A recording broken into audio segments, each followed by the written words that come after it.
First, we have to know that the microbiota brain gut axis can be affected by many things, not only nutrition, but I consider nutrition one of the main ones because any changes you do on the animal nutrition, we know will affect how the animals respond to anything.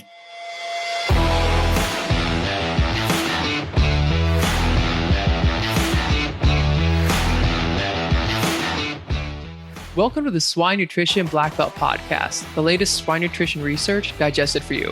I'm your host, Clayton Chastain, and today we have with us Isabela Bez, a PhD student at Pontifical Catholic University of Paraná. So Isabela, before we get started, would you mind giving the audience a short introduction about yourself? So hello, thank you for having me today. As Clayton mentioned, I'm a PhD student here in Brazil. And before that, I did my master's also in the same university, and I focused on the environmental changes and how it can affect behavior and reproduction of sows. And before that, during all my graduation time, I also focused on animal behavior and welfare, since it's a topic that it's becoming very common nowadays. And here in Brazil, at least, we need more professionals that work in this area. So I tend to focus on it.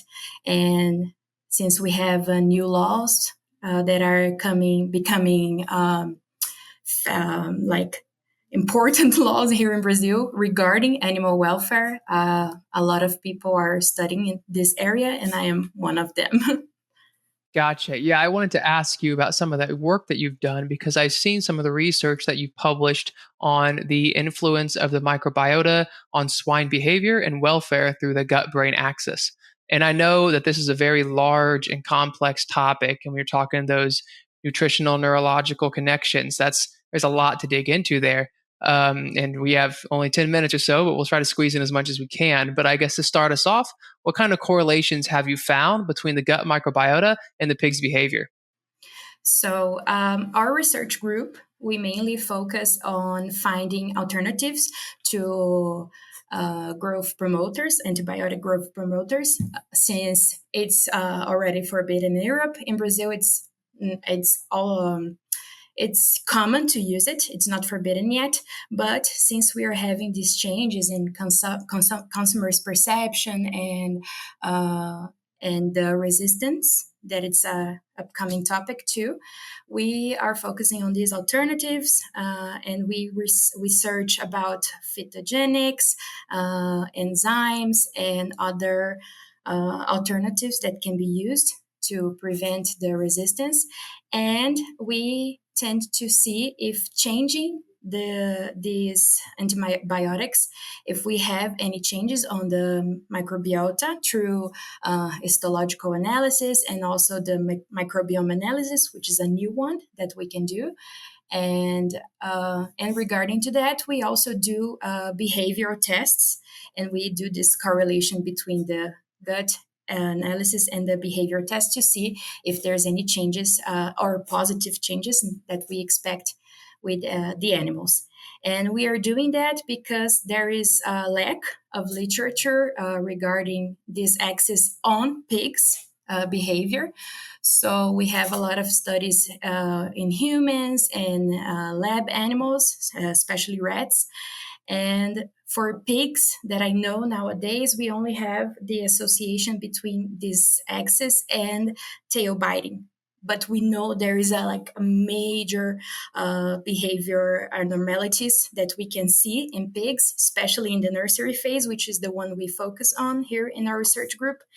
And so we are looking forward to evaluate and maybe explain that this relation between the brain, the gut, the vagus nerve, which is the one responsible for this bilateral response, if it can directly affect the coping of the animals. And if affecting the coping, we can see that they present less aggressive behaviors, or if they change escape behaviors, which is also something that is common when the pen is full of animals or there is any bad stimuli.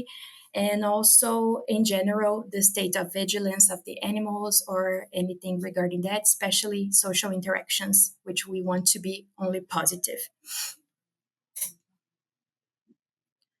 So I know behavior is hard to study because a lot of things can influence it, and narrowing that down to figure out what's causing the main effect can be quite difficult. And based on this concept, can we directly link the pig's nutrition to the behaviors the animals are presenting? I know there are obvious ones like flank biting, and you mentioned tail biting, but like you said, there's so much more there. So how do we link the ones that specifically nutrition has the most influence on? So there's many ways we can do that. First, we have to know that the microbiota brain gut axis can be affected by many things, not only nutrition, but I consider nutrition one of the main ones because any changes you do on the animal nutrition, we know will affect how the animals respond to anything. So if they don't like what they're eating, they will not eat. This will cause a stress, and the stress response is already correlated with the gut.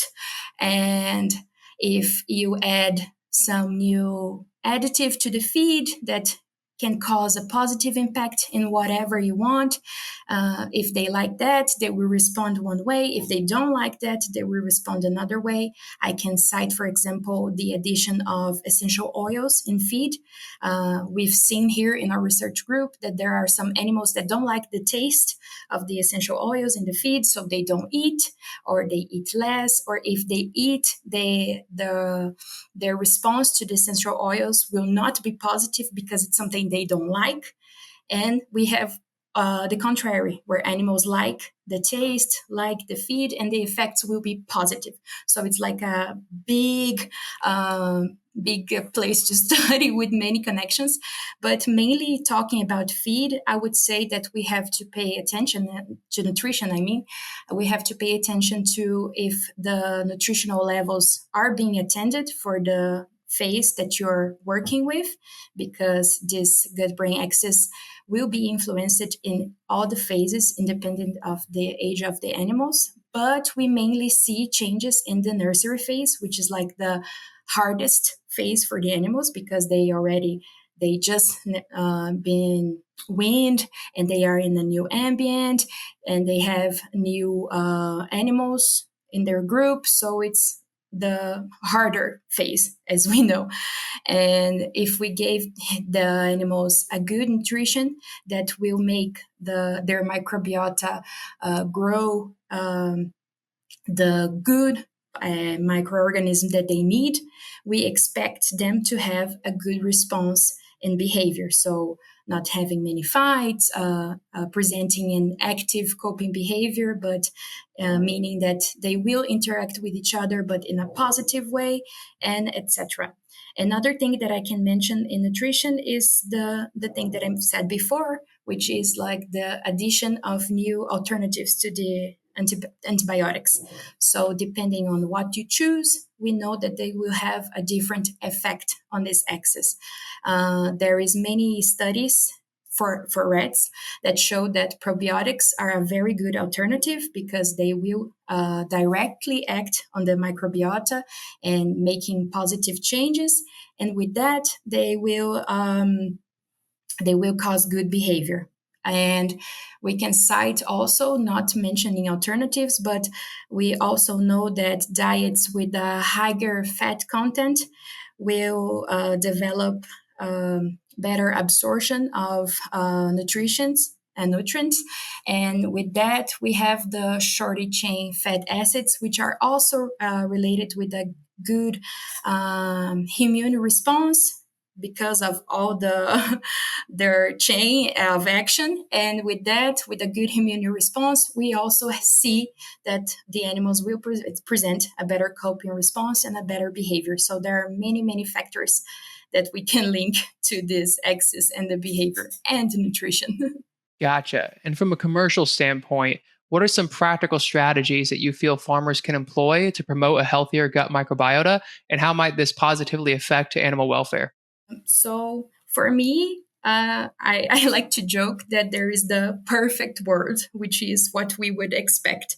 That is that farmers in any technical visit or in everyday revision that they do in their production, they would evaluate the microbiome. But we know that this evaluation, at least here in Brazil, it's a very expensive evaluation. So it's not something that they do every day. But if we could, we could see which are the microorganisms that are present in the production and see which we have to get rid of, but do something to prevent them to do any harms to the animals, and consequently avoid bad behaviors due to the gut changes. But since it's not our reality in the real world, I like to say that the main thing farmers can do is to identify any early signs of enteric diseases, which are the main factor that will cause any disrupt on this axis. And by identifying that, treating that accordingly to how it's supposed to be treated, don't leave it for later. Sometimes people think, it's just an early sign. Maybe other animals will present it, and then I'll medicate them all at once, and I'll leave it for later because I have more important things to do now. So I'd say this type of practice must be changed, because if you see an early sign, you already have to take care of it, because the earlier you take care of it, the earlier you can prevent any bad changes that will happen because of the axis. A leader in swine nutrition solutions driven by science. Novus's products and services look at the whole animal, focusing on productivity and well-being, in order to feed the world affordable and wholesome food.